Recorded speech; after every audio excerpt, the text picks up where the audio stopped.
우리가 세상을 살면서 가장 아름다운 일이 있다 그러면 그것은 함께 거하는 것입니다. 함께 하나가 되고 함께 영원히 공존하고, 이것이 없기 때문에 사람들은 힘들어하고 또 이것 때문에 사람들은 많이 근심하고 그렇게 합니다. 우리는 부지불식간에 많이 만나고 많이 헤어지는 것을 경험합니다. 저 같은 경우는 초등학교 1학년 때부터, 옛날에 국민학교라 그랬는데 1학년 선생님 만나고 또 매학년 올라갈 때마다 선생님이 바뀌고 또 반에 친구들이 바뀌고, 가장 어릴 때 제일 먼저 마음에 좀 힘들었던 게 있었다면 그것이었습니다. 친구들과 한 반이 못 되고 계속 해마다 바뀌고, 또 선생님 정들고, 또 선생님 이렇게 참 좋다 싶으면 또 바뀌고, 우리가 살아갈 때 함께 있어준다는 것, 이것만큼 귀한 것이 없습니다. 특별히 바삐 움직이고 이동이 작고, 하루에 우리가 몇 킬로나 움직일까요? 옛날 사람들은 몇 킬로나 움직이고 살았을까요? 또 우리는 얼마나 움직이고 살까요? 오늘 이미 우리는 많이 벌써 수십 킬로를 달려온 그런 분도 이곳에 있을 것입니다.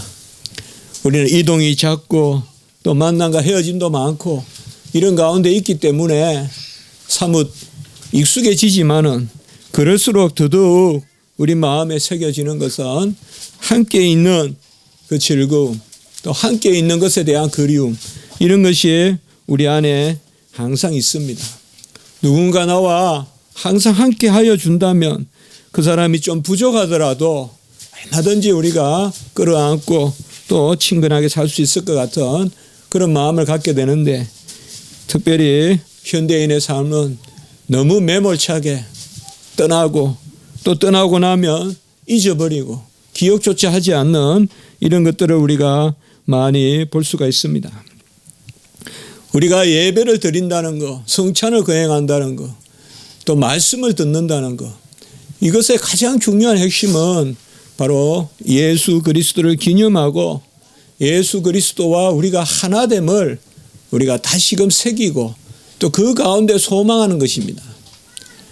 바로 성령이 우리에게 임하면 주님께서 우리에게 가르치시고 또 행하신 것을 생각나게 한다, 그렇게 말씀하셨는데, 그것을 우리가 예배 때 다시금 돌이키고 하는 것입니다.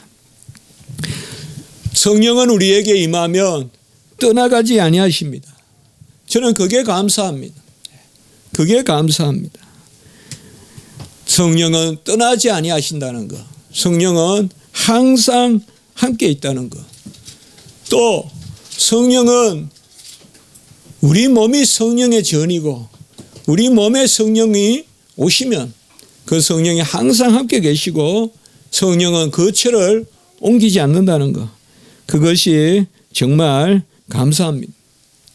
우리가 하나님 앞에 영적 산재물이 되어서 예배를 드리는 로마서 12장 1절에 우리 자신을, 우리 몸을 영적 산재물로 드리라고 했는데, 그것은 바로 우리가 성령을 우리가 받고 그리고 성령 가운데 사는 그것을 노래하고 기뻐하는 것, 그것이 바로 우리 자신을 영적 산재물로 드리는 것이지, 우리를 어떻게 다시 짐승같이 잡아서 드리는 그게 아니지 않습니까? 우리 몸을 영적 산재물로 드리라는 것은 우리 안에 성령을, 그 성령의 소욕을 쫓아서 하나님을 또 찬미하고 예배드리고, 그것을 바로 영적 산재물이 되는 것이다라고 말하는 것입니다. 우리는 하나님의 자녀로서 오직 하나님만 경외하고 하나님께만 예배드리고 하나님께만 존귀와 영광과 찬송을 올려 드려야 됩니다. 우리는 예수를 믿고 영접하여 하나님의 자녀가 되었습니다. 요한복음 1장 12절에 보면 영접하는 자 곧 그 이름을 믿는 자들에게는 하나님의 자녀가 되는 권세를 주셨으니라고 이렇게 말씀하고 있습니다. 영접하고 믿어서 하나님의 자녀가 되는데 그것이 혈통으로나 육정으로나 사람의 뜻으로 나지 않았다라고 요한복음 1장 13절 이어서 말씀합니다. 우리 가문으로 말미암아 성령이 임한 것도 아니고 육정 내 기분으로 말미암아 성령을 받아들인 것도 아니고 또 사람의 뜻 내 의지로 말미암아 성령이 임한 것도 아닙니다. 오직 하나님께로부터 난 자들이다라고 그렇게 말씀합니다. 하나님은 우리를 낳으셨습니다. 하나님이 우리를 떠나지 아니하시는 그 표현이 바로 낳았다는 것입니다. 부모와 자식의 관계는 끊을 수 없는 관계예요. 그건 낳았기 때문에 그렇습니다. 만들었다는 것과 낳았다는 것의 차이는 여기에 있는 것입니다. 만들었다는 것과 낳았다는 것. 만드는 것은 외계적인 일이고 외부적인 일이지만 낳았다는 것은 내 일이고 내 자신에게 속한 것입니다. 그래서 시편 2편 7절에 너는 내 아들이라 오늘 내가 너를 낳았도다. 낳았도다라고 이렇게 말씀합니다. 너는 내 아들이라 내 딸이라 오늘 내가 너를 낳았도다. 사무엘하 7장 14절에 보면 이제 다윗이 여호와를 위하여 집을 짓고자 할 때 그때 나단 선지자를 통하여서 하나님이 말씀해 줍니다. 나는 다윗과 너 후손들에게 말이야. 나는 그에게 아버지가 되고 그는 내게 아들이 되리니. 그래서 다윗에게 그 후손들에게 아버지가 될 것을 우리 하나님이 나단 선지자의 입을 통하여서 말씀해 주고 있습니다. 하나님은 우리의 아버지시고 우리는 하나님에게서 난 자들입니다. 우리가 믿고 영접해서 하나님께로부터 난 것이 아니라 하나님께서 낳았기 때문에 하나님께로부터 낳기 때문에 우리는 믿고 영접하게 되는 것입니다. 하나님께 속한 것, 하나님의 자녀에게 속한 것은 전부 하나님이 주신 것입니다. 낳음을 받은 자가 낳은 부모에게 계획을 말할 수도 없고 이렇게 저렇게 낳아달라고 말할 수도 없는 것입니다. 바로 낳으신 하나님의 뜻으로 하나님이 우리를 낳았기 때문에 우리가 믿고 영접하고 그리하여서 하나님과 하나가 되는 것입니다. 요한일서 5장 1절에 보면 예수께서 그리스도이심을 믿는 자마다 하나님께로부터 난 자니라고 이렇게 말씀하고 있습니다. 예수 그리스도를 믿는 자마다 하나님께로부터 났다. 이런 말씀을 읽을 때 우리는 예수님을 믿어서 하나님께로부터 났다가 아니라 예수를 믿는 그 사람은 하나님께로 났기 때문에 예수를 믿는다. 고린도전서 1장 30절의 말씀에도 너희는 하나님으로부터 나서 그리스도 예수 안에 있고 이 말씀이단 말이에요. 바로 하나님께로부터 났기 때문에 그리스도 예수 안에 있다. 하나님은 이 땅에서 우리를 두시고 영광을 받기 위하여 우리가 믿고 우리가 영접해서 구원에 이르고 우리가 열심히 살아서 상급을 받는다. 그렇게 우리에게 말씀하시지만 항상 우리는 하나님이 우리를 먼저 낳았기 때문에 믿고 우리를 낳으셨기 때문에 우리가 영접하고 우리를 낳으셨기 때문에 자녀로서 하나님께 상급을 받고 항상 우리는 그것을 거꾸로 봐야 돼요. 거꾸로 하나님의 은혜로부터 읽어야 되는 것입니다. 그리하여 그리스도와 우리가 형제라 부르기를 하나님께로부터 났기 때문에 그 영원하신 아들 그리스도와 우리가 형제라 부르시기를 부끄러워 아니한다라고 히브리서 2장 11절에서 말씀하고 계시는 것입니다. 주님께서 이 땅에 오셔서 모든 의를 다 이루시고 그 의로 우리를 자녀 삼아 주셨습니다. 주님은 이 땅에 무슨 소유를 주러 오신 것이 아니라 자기 자신을 주러 오셨습니다. 만나와 메추라기와 이른 비와 늦은 비와 새벽빛과 반석의 물과 많은 것을 구약 백성들에게 주셨지만 그것은 아직까지 하나님 자신을 주신 것이 아닙니다. 소유를 주셨습니다. 소유는 하나님이 하늘에 계시면서도 주시지만 하나님은 자기 자신을 주시려고 아들을 이 땅에 보내신 것입니다.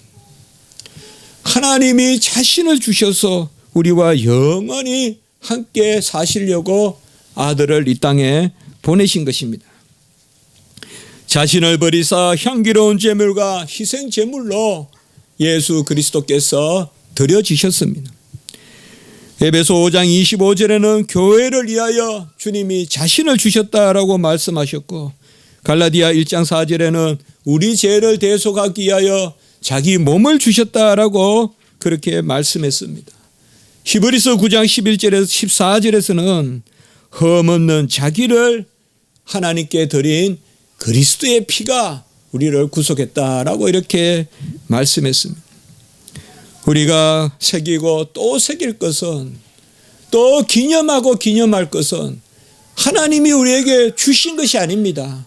우리 손에 들린 거 우리 집에 어느 곳에 놓여 있는 그것이 아닙니다. 우리가 기억하고 기념하고 새기고 감사하고 영광을 돌려야 될 것은 바로 하나님 자신입니다. 하나님 자신이 이 땅에 오셨는데 그것을 바로 아들을 보내심으로 아버지와 아들은 하나이시기 때문에 아버지는 아들을 보내심으로 이 땅에 자기 자신을 보내신 것입니다. 그래야 아들을 통하여 단번에 영원한 제사를 이루셨습니다. 두 번 드리지 않고 십자가에서 단번에 영원한 제사를 드려서 모든 절기와 제사와 언약을 다 이루시고 그 의로 우리가 하나님의 자녀가 되게 하신 것입니다. 아들을 주셨기 때문에 아들이란 이름만 주셨겠습니까? 아들에게 속한 모든 것을 다 주셨습니다.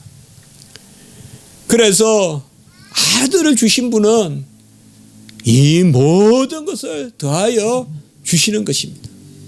우리가 자녀를 낳기만 하고 그냥 두지 않는 것과 마찬가지입니다.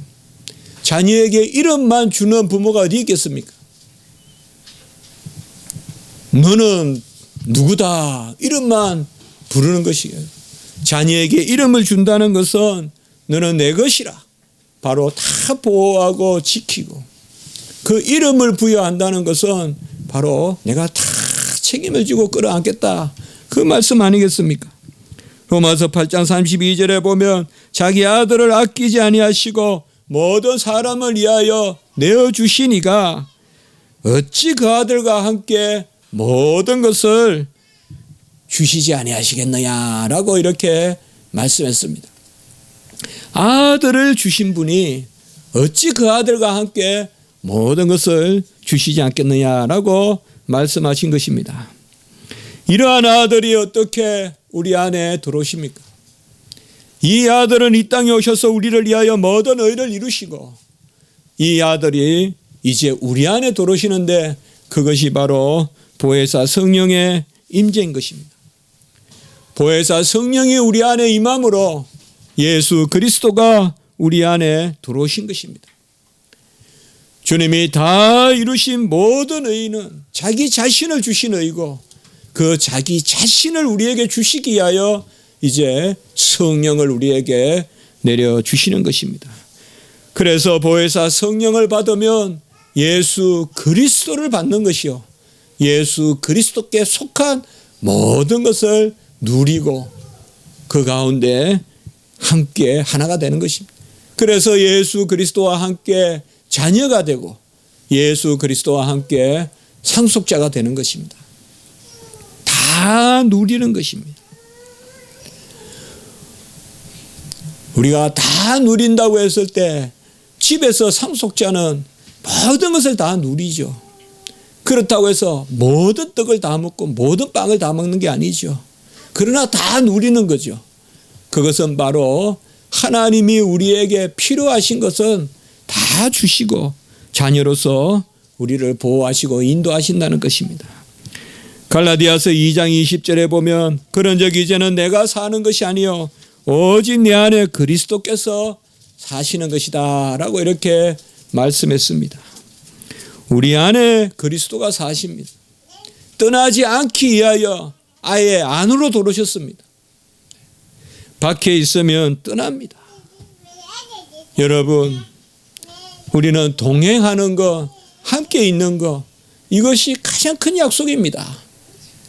자녀와 함께 있는 부모, 큰 약속이에요. 동행의 약속이에요. 함께 있는 약속, 이거보다 더 큰 약속은 없어요. 많은 사람은 많은 것을 주는 듯 하지만 자기 자신이 함께 있어 주질 않아요. 함께 있어 주질 않아요. 그런 것은 다 가벼운 사랑이에요. 바로 함께 있어 주는 거예요. 주님은 우리와 함께 계시려고 우리 안에 들어오신 것입니다. 임마누엘, 영원히 우리와 함께 계시는 하나님이 우리와 함께 계시는 그 하나님 예수 그리스도께서 우리 안에 들어오신 것입니다. 주님의 이름은 예수라는 이름과 임마누엘이라는 이름이 있습니다. 예수라는 이름은 그가 자기 백성을 그들의 죄에서 구원할 자이심을 뜻합니다. 이 예수라는 이름은 요한복음 19장 30절 다 이루었다 이 말씀으로 성취가 되었습니다. 자기 백성을 죄에서 구원하실 그 예수라는 이름은 바로 십자가에서 죽으심으로 죽음의 형벌을 다 가져가십니다. 그리고 임마누엘이라는 이름은 바로 이제 오순절 성령 강림으로 사도행전 2장 33절에 아버지의 약속하신 성령을 우리에게 부어주심으로 그 성령이 우리 안에 들어오심으로 임마누엘이라는 이름이 다 성취된 것입니다. 그래서 우리 안에 예수라는 이름과 임마누엘이라는 이름, 그 이름이 우리 안에 역사하는 것입니다. 그는 예수시고 임마누엘이시고 그는 예수로 임마누엘이시고 그래야 기름 부은 그리스도시고 그것이 바로 다 이루어진 것입니다. 보혜사 성령은 임마누엘의 영입니다. 오늘 16절의 말씀에 보면 영원토록 너희와 함께 있다라고 이렇게 말씀합니다. 하나님이 함께 계시는 것을 믿으십시오.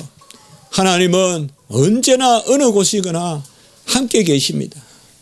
하나님은 따뜻한 난로같이 겨울에 계실 것이요 시원한 그늘과 같이 여름에 계실 것입니다. 밤에는 불기둥으로 낮에는 구름 기둥으로 임재하실 것입니다. 하나님은 강야에도 물을 내실 것이요 필요하면 메추라기를 주실 것이요 떡을 주실 것입니다. 바로 영원토록 함께 한다는 것입니다.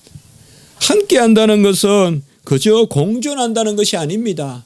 자녀로서 살리시고 자녀로서 완성시킨다는 것입니다.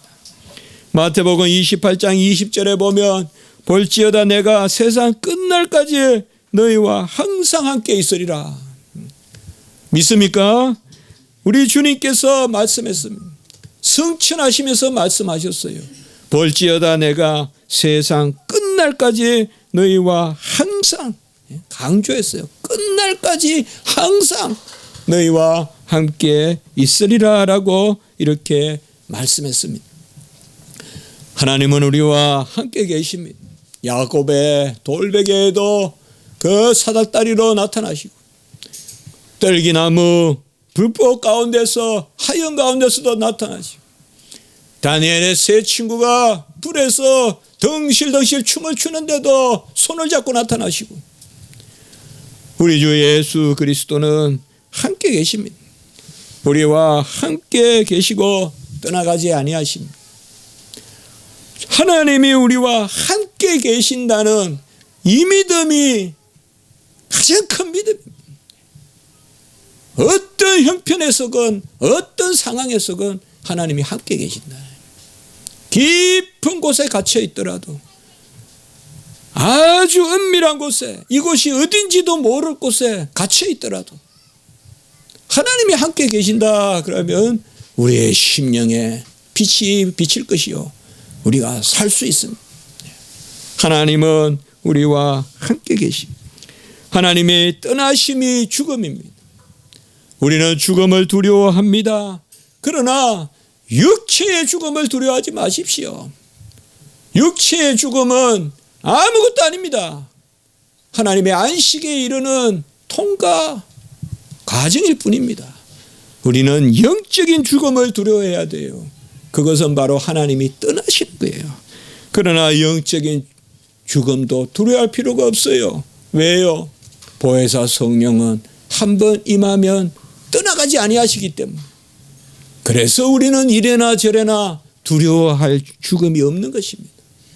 육체의 죽음도 두렵지 않고 영적인 죽음도 두렵지 않습니다. 아무리 우리가 도망치려고 해도 하나님의 자력은 너무 커서 우리를 놓지 않습니다. 강한 자석은 쇠를 놓지 않는, 하나님이 우리를 끌어당기는 그 힘은 그 자석보다 훨씬 더 도망을 못 쳐요. 우리가 끌려 들어가요. 영원토록 우리와 함께 계시겠다라고 그렇게 말씀했습니다. 죄를 짓고 나무 사이에 숨은 것, 이것이 죽음이, 이런 일시적인 죽음이 우리 안에 있어요. 일시적인 죽음이에요. 이건 우리가 회개해야 돼요. 피하지 말아야 됩니다. 피하지 말아요. 죄는 피하되 여호와의 면전을 피하면 안 돼요. 여호와 앞에 서야 돼요. 여호와 앞에 나를 끌고 가야 돼요. 우리는 이 겨울에 조금만 태양이 멀어도 겨울이라 하지 않습니까? 1도 2도만 더 멀어도 우리는 얼마나 옷을 갖춰 입어야 되고 추위에 떨고 얼어 죽고 합니까? 하나님이 만든 태양이 조금 멀리 있을 때 겨울이라 하고 조금 가까이 있을 때 여름이라 한다는, 하나님이 멀리 있으면 얼마나 큰 겨울일까요? 얼마나 추울까요? 우리가 사람이 멀리 있는 게 아니에요. 그것을 두려워하지 마시오. 모세는 어떻게 보면 인생에서 아주 큰 해오를 느낀 사람입니다. 모세니까 그렇게 생각하지 마세요. 깊은 절망감. 바로 바로의 궁정에서 바로의 아들이라 칭하던 모세예요. 상상을 해보세요. 세계 제1제국이에요. 그 당시에 나폴레온 제국 같이요. 세계 제1제국의 그 바로의 아들이라니까요, 모세가. 그 바로의 아들이라고 칭하던 모세가 미디안의 그 광야에서 목축을 하고 있으니 무슨 소망이 있고 뭐가 있겠어요. 떨기나무에서 나타났을 때 애굽에 들어가서 그 히브리인들을 건져내라, 구해내라. 모세는 다 버린 거예요. 다 버렸어요. 모세는 못 들어간다 해요. 무슨 의미가 있냐 그곳에 들어가요. 난 그들을 사랑하지도 않는데 말이에요. 그들은 오히려 나를 고발한 사람들인데. 그때 주님이 말씀하시죠. 내가 반드시 너와 함께 있으리라. 하나님이 반드시 함께 있으리라는 이 말씀은 그저 공존해 주신다는 게 아니라 자라게 하시고 부유하게 하시고 모세에게 근위를 주시고 네가 기도하면 응답하겠고 내가 너와 대면해서 말하겠다 이거예요. 모세는 대면해서 말했어요. 누가 하나님과 대면해서 말했어요? 모세 외에. 모세만 하나님과 대면해서 말했어요. 그만큼 하나님이 함께 해주셨어요. 40년 동안 다 비운 삶을 살았던 모세에게 하나님은 대면해서 말씀했어요. 대면해서. 아론이 제사장의 역할을 했지만 아론은 그런 영예를 얻지 못했어요. 여호와의 임재를 직접 대면하지 못했어요. 그러나 모세는 내가 반드시 너와 함께 있습니다. 모세 네가 좀 절망해도 말이에요. 이 백성을 그냥 뭐 죽이든지 아니면 나를 죽이든지 모세도 그럴 때가 있었어요. 그래도 하나님은 이 약속을 지키는 거예요. 떨기나무에서 나타나셔서 하신 말씀이에요. 내가 반드시 너와 함께 있으리라. 같이 합시다. 내가 반드시 너와 함께 있으리라. 이건 하나님의 약속이에요. 인간의 약속은 컨디셔널, 조건적인 약속이지만 하나님의 약속은 unconditional promise, 무조건적인 약속이에요.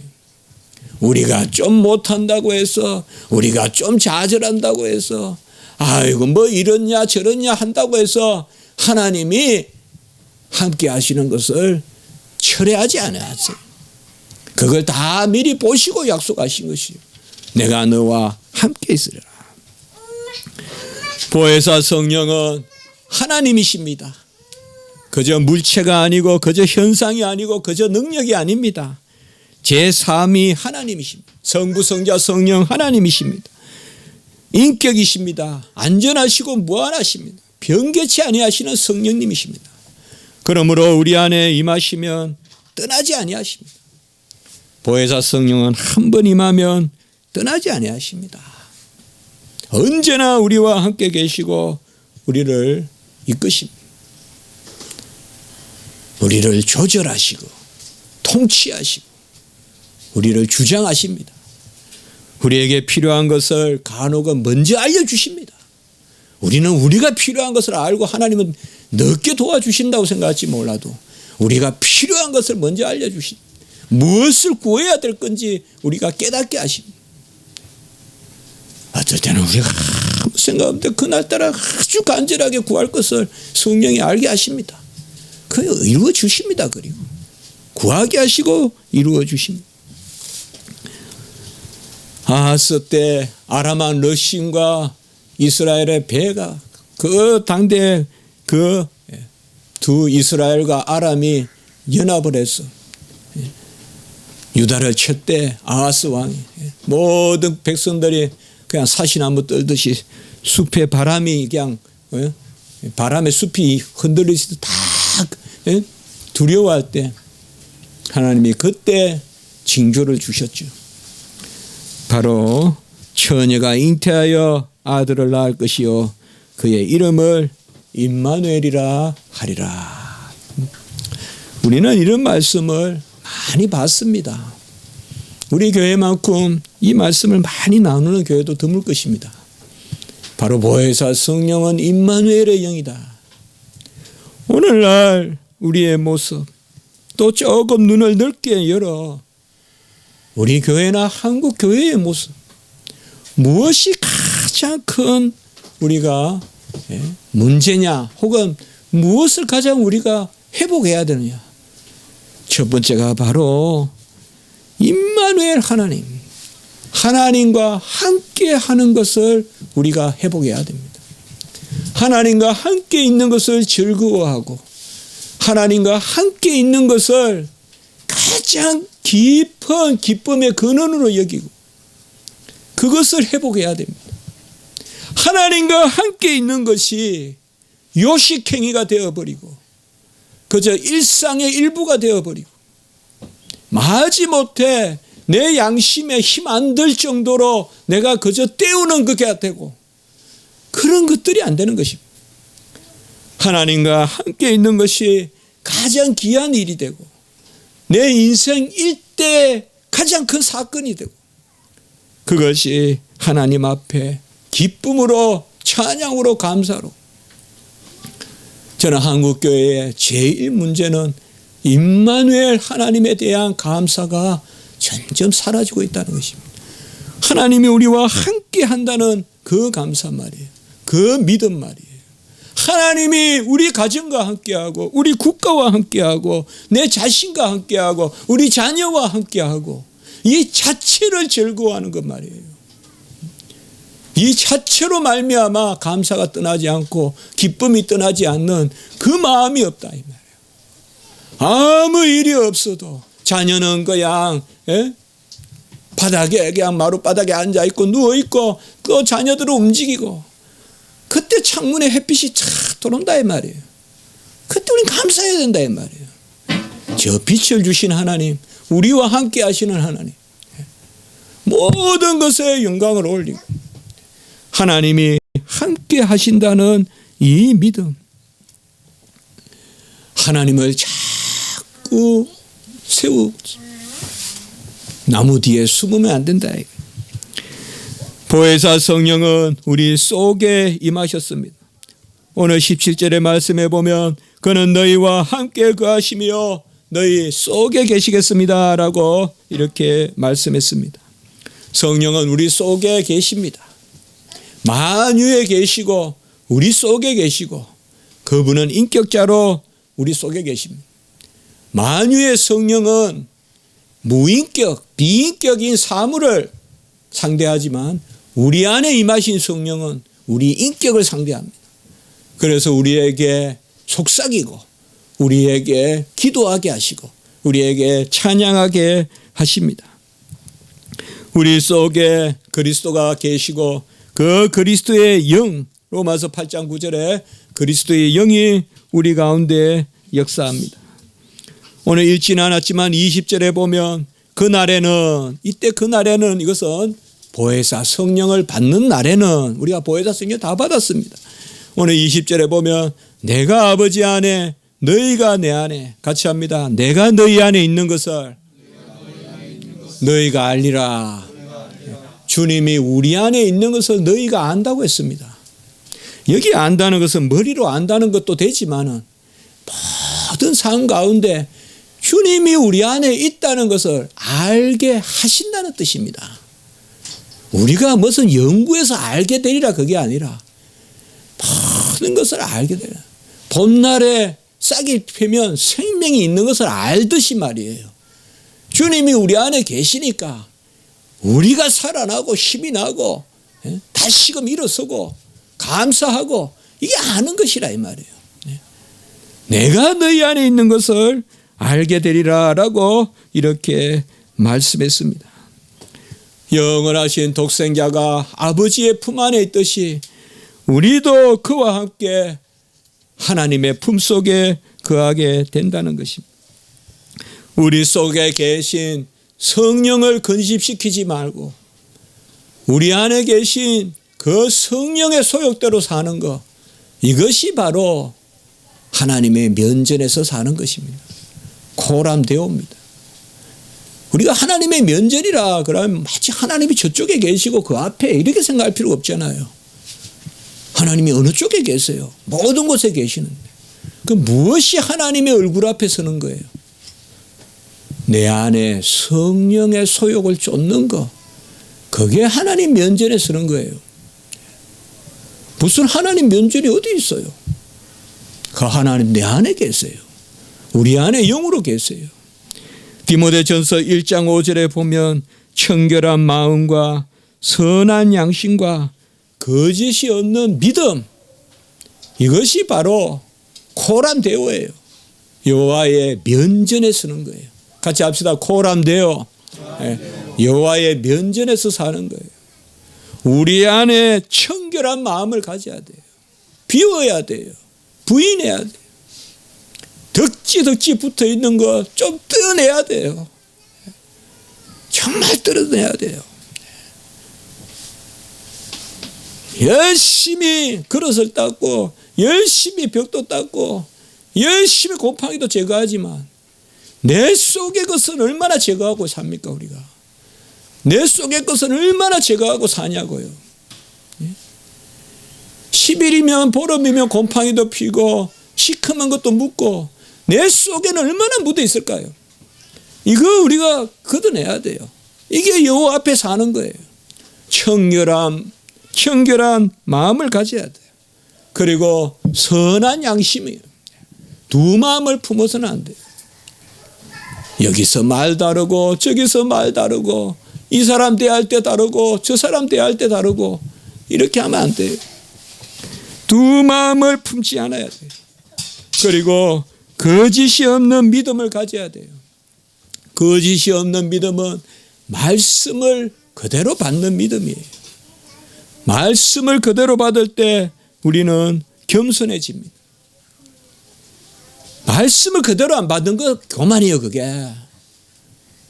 다른 게 교만 아니에요. 말씀을 그대로 안 받는 게 교만이에요. 말씀은 이렇게 하는데 나는 그렇게 못하겠다고. 우리는 모르고만 제한 지어요. 그렇게 기도하지 마세요. 알고 죄 지어요. 많이 지어요. 알고. 부지부식가래. 알고 많이 지어요. 분명히 말씀 알아요. 그래도 지어요. 알면서도 가요, 그 자리로. 우리에게 거짓이 없는 믿음. 저는 두 번째, 오늘날 우리의 모습 혹은 우리 한국교회 우리가 새겨봐야 될 것은 여호와의 면전에 살아야 되는데 특별히 양심을 속이는 경우가 많다 이 말이에요. 분명히 내가 틀린 줄 알면서도 안 드러나면 되고 숨길 수 있으면 되고, 그러니 끊임없이 의심이 있고, 의심이 있는데 나는 아니라 그러고, 이런 것들이 얼마나 교회 안에 많이 들어오냐 이 말이에요. 시험이 들고 힘들어하고, 청결한 마음과 선한 양심과 거짓이 없는 믿음. 주님이 우리에게 주신 보혜사 성령은 진리의 영입니다. 우리는 우리 자신을 쳐서 진리 가운데 세워야 됩니다. 진리 가운데 설 때 겸손해집니다. 오늘 20절의 말씀에 보면 진리의 영이 임할 때 아까 우리가 봤듯이 그리스도가 우리 안에 계신 것을 알게 하시고, 그리고 26절의 말씀에 보면 읽진 않았지만 그리스도가 말하고 가르친 것을 다 생각나게 한다고 이렇게 말했습니다. 여러분, 한 번쯤 우리 양심도 생각해 보세요. 선한 양심을 가지고 내가 사는지, 내 눈에 들보는 아무렇지도 않으면서 남의 눈에 티끌만 가지고 문제 삼지 않는지, 우리의 심령. 특별히 저는 이런 것들이 참 강한 것 같아요. 제가 이 부분이 참 많다는 걸 제가 압니다. 가르치다 보고 따지고 하다 보니까 계속 제 자신을 볼 시간이 많지 않아요. 우리는 선한 양심 가져야 돼요. 청결한 마음을 가져야 돼요. 거짓이 없는 믿음 가져야 돼요. 같이 합시다. 청결한 마음. 자기 부인해야 돼요. 자기 부인해야 돼요. 같이 합니다. 선한 양심. 두 마음을 품으면 안 돼요, 여러분. 하나님이 주신 마음이 한 마음이어야 돼요. 그것에 대해서 나는 못한다, 못할 때는 못한다, 그게 어린아이예요. 딱 두 마음을 가지고는 하나님이 주신 마음은 요거 가지고 있고 또 다른 마음까지 살아요. 이 두 마음이 공존하면 안 된다 이 말이에요. 한 마음만 가져야 돼요. 하나님이 하신 말씀 그게 옳다 그러고, 못하면 무릎을 꿇고 기도하고 내가 못났습니다라고 해야지. 계속 두 가지를 같이 가지고 살아요. 듣는 마음 따로 있고 행하는 마음 따로 있어요. 아니다 이 말이에요. 선한 양심과 거짓이 없는 믿음. 저는 이 말씀을 준비하면서 한국 교회에 대해서 많이 생각해 봤어요. 오늘 이 말씀은 여러분들 문 목사님 왜 저렇게 매일 듣던 말씀 오늘 하느냐. 오늘 오후에 수도노예 시찰에 가서 이 말씀 전하려고 합니다. 오늘 딴 말씀 하려다가 우리 성도님들과 같이 나누면 좋을 것 같아서 한번 이렇게 다시 말씀을 제가 들었습니다. 세 번째, 보혜사 성령은 그리스도의 영으로서 우리에게 기도하기를 원하시는 영입니다. 하나님을 아빠 아버지라 부르고 기도하게 하는 영, 이것이 바로 보혜사 성령입니다. 주님이 이 땅에 오셔서 가르쳐 주신 것이 많지만은 최고의 가르침은 기도를 가르쳐 주신 것입니다. 너희는 이렇게 기도하라. 하늘에 계신 우리 아버지여라고 기도하라라고 말씀했습니다. 하나님은 우리의 아버지십니다. 여러분, 기도문에 아버지란 말이 들어가십니까? 기도할 때 저도 이 생각을 해봤어요. 주기도 때는 하늘에 계신 우리 아버지 하는데 우리가 기도할 때 아버지와 아들의 관계를 잘 새기고 있습니까? 주님은 분명히 그래 말씀하셨어요. 하늘에 계신 우리 아버지요. 기도할 때는 우리가 자녀의 마음을 가져야 돼요. 그리고 하나님을 아버지로 모시면서 기도해야 돼요. 주여, 아버지여, 아버지라고 부르는 것이죠. 하물며 하늘에 계신 너희 아버지일까 보냐. 하나님은 우리에게 귀한 것으로 선한 것으로 주십니다. 주님이 기뻐하시는 것은 우리의 능력이나 우리가 가진 것이 아니라 여호와를 경외하고 그의 인자하심을 바라는 자들을 기뻐한다라고 이렇게 말씀했습니다. 미련한 자를 들어서 지혜로운 자를 부끄럽게 하는 것이 하나님의 일입니다. 그것을 하나님은 기뻐하십니다. 그것의 도구가 되는 거예요. 그래서 하나님 앞에 가시려거든 미련함을 가져가세요. 내 지혜를 가져가면 하나님 모른다 하세요. 내 미련함을 들어서 지혜 있는 자를 부끄럽게 하고 내 연약함을 들어서 강한 자를 부끄럽게 해요. 우리는 전사같이 준비해서 하나님 앞에 나가는 게 아니에요. 내 연약함을 가지고 나가는 거예요. 그리고 우리의 없음을 들어서 있는 것을 피한다고 그렇게 말씀했어요.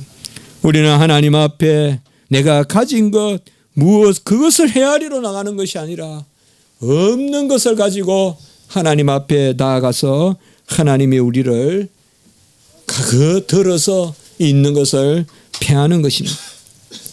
보혜사 성령은 기도의 영입니다. 너희가 내 이름으로 무엇을 구하든지 내가 행하리니 오늘 13절 14절에 두 번이나 말씀하고 있습니다. 이것이 유일한 능력입니다. 의지하는 능력. 바로 무엇이든 하나님께 구하면 주님이 친히 행하시는, 우리에게는 이 능력밖에 없고 이 능력이면 충분합니다. 오직 너희가 내 이름으로 무엇을 구하든, 이게 뭐예요? 기도잖아요. 예수님의 이름으로 기도하잖아요. 너희가 내 이름으로 무엇을 구하든지 내가 친히 행하리라. 그래야 아들로 말미암아 아버지께 영광을 돌리게 하셨느니라. 바로 우리의 삶의 목적이 거기에 있는 것이죠. 우리의 삶의 목적은 어떻게 보면 선행도 아니에요. 우리의 삶의 목적은 기도함으로 아버지께 영광을 돌리는 거예요.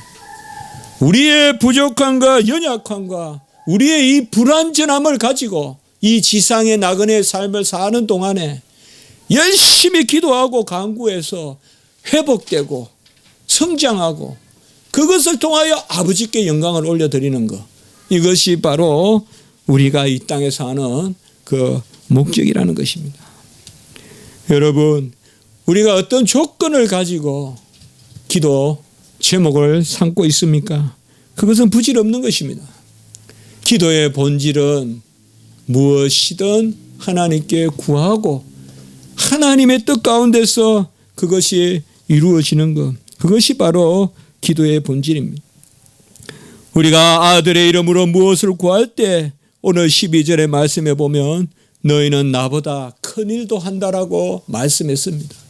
주님이 이 땅에 계실 때 한 일보다 더 큰 일도 하겠다 이 말이에요. 오늘 12절에 내가 하는 일을 너희도 할 것이요 나보다 큰 일도 하라. 이것은 어찌하여 바로 내 이름으로 무엇을 구하여서 너희들이 땅끝까지 선교도 하고 주님이 한 일보다 큰 일도 주님보다 큰 일을 한다는 게 아니라 주님이 우리 안에서 함께 일하셔서 지금 우리를 통하여서 주님의 나라의 구원의 완성을 이루신다는 뜻이겠죠. 그래서 지금도 주님은 살아서 우리를 통하여 역사하신다. 그래서 우리가 기도할 때 이 일이 일어납니다. 기도할 때 그의 계명을 지키게 됩니다. 오늘 15절의 말씀에 보면 너희가 나를 사랑하면 나의 계명을 지키리라. 이것도 기도할 때 내 이름으로 무엇을 구하여 내가 친히 행할 때 우리가 계명을 지키게 되는 것입니다. 흑도가니에 7번 연단한 은과 같은 말씀, 얼마나 귀한 말씀이에요. 흑도가니에 7번 연단한 그 은과 같은 말씀이 우리 안에 역사하고 그 말씀이 우리 가운데 이루어지고 우리가 그 말씀을 행하는 것, 그것이 바로 기도 가운데 이루어진다는 것입니다. 우리는 기도를 생활해야 돼요. 다 있어도 기도가 없으면 죽은 것이고, 믿음의 눈으로 아무리 봐도 기도를 하지 않으면 캐낼 수가 없어요. 같이 합시다. 믿음의 눈으로 본 것을 기도로 캐낸다. 칼빈의 말입니다. 믿음의 눈으로 바라보고 영안을 뜨고 기도해야 됩니다. 한국교회는 다시금 기도에 손을 들어야 됩니다. 손을 들면 여호와가 우리를 위하여 싸우시고, 손을 내려놓으면 적이 우리를 제압합니다. 아론과 훌이 모세 바위에 손을 얹어놓고 그 모세의 손을 아론과 훌이 들 때는 아말렉을 물리쳤지만, 여호와 니시 전쟁에 능하신 하나님이 이기게 하셨지만은 그 손을 내려놨을 때는 또 아말렉이 이겼어요. 우리의 인생도 마찬가지입니다. 기도에 손을 들고 하나님 앞에 기도할 때는 하나님이 우리를 이기게 하십니다. 말씀을 부여잡고 기도하고 그리하여 말씀을 이루고, 뭐 나는 됐어, 나는 말씀 지킬 수 있어, 그게 아닙니다. 말씀을 놓고 기도하는 자만이 지킬 수 있습니다. 말씀을 놓고 기도하고 겸손하게 진실하게 두 마음을 품지 말고, 나는 할 수 없다 진실하게 내어놓고 하나님 앞에 기도할 때 하나님은 우리를 이기게 하시는 것입니다. 한국교회는 기도해야 됩니다. 다시금 말씀을 붙들고 기도해야 됩니다. 너무나 지혜롭습니다. 너무나 가진 게 많습니다. 너무나 강합니다. 교회는 다시금 미련해져야 됩니다. 교회는 다시금 연약해져야 돼요. 교회는 다시금 아무것도 없다는 두 손은 들은 신앙을 가져야 돼요. 내 지식, 내 무기 다 내려놓고 아무것도 할 수 없다고 그냥 하나님 앞에 백기를 드는 손을 들 때 다시금 한국교회는 하나님이 들어 사용하고 기뻐하는 교회가 될 것입니다. 오늘 말씀을 통하여서 하나님은 우리를 자녀 삼아 주시고 보혜사 성령을 부어 주심으로 무엇이든 구하면 아들의 이름으로 이루어 주신다고 말씀했습니다. 크게 우리는 세 가지를 살펴봤습니다. 다시금 여호와와 함께 있는 것을 즐거워하고 내 일상의 여호와를 모시고, 그리고 두 번째 코람되어 우리가 선한 양심을 갖자, 청결한 마음을 갖자, 거짓된 마음을 버리자, 겸손해지자는 것입니다. 정말 겸손해지자는 것입니다. 첫사랑을 회복하자는 것입니다. 그리고 세 번째, 다시금 기도해야 된다는 것입니다. 다시금 기도해야 된다는 것입니다. 우리 성도는 이 땅에서 면류관을 얻기 위해서 사는 것이 아니라 하나님이 이 땅에서는 조롱거리로 두십니다. 밤새 우리 주님이 기도하고 그 다음날 조롱거리가 되셨어요. 우리도 그러한 자리에 서서 이 땅에서 세상의 지혜로 이기려 하지 말고, 선을 행하되 낙심하지 말고, 핍박과 조롱이 있다고 너무 두려워하지 말고 하나님의 말씀을 붙들고 임마누엘, 나와 함께 하시는 하나님을 의지하고 나가면 하나님이 우리에게 모든 것을 온전하게 하실 것입니다. 저는 여러분과 오늘 말씀을 마치면서 이 구절을 꼭 한번 읽고 싶습니다. 시편 2편 7절과 8절 한번 읽어보겠습니다. 시편 2편 7절과 8절.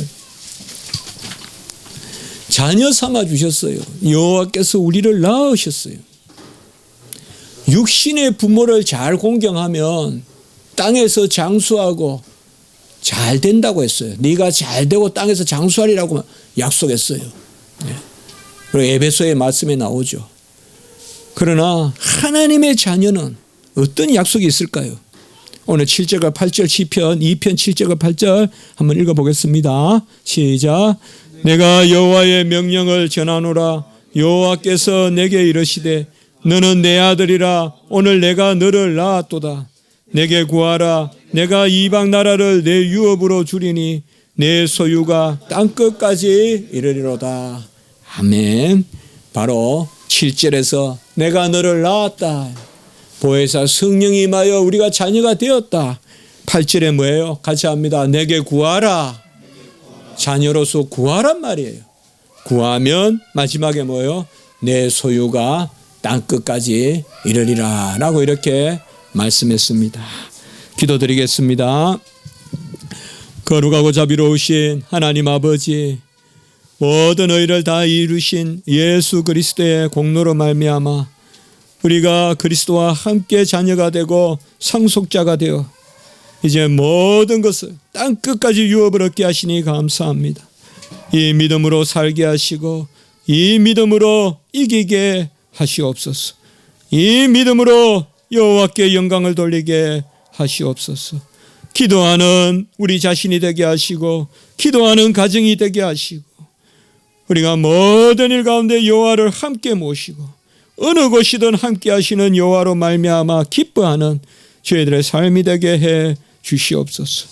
고질적인 우리의 오래된 그러한 두 마음 없이 해 주시고 청결한 마음을 갖게 하시고 선한 양심을 갖게 정직한 믿음을 갖게 도와주시옵소서. 우리 주 예수 그리스도 이름으로 감사하며 기도드리옵나이다.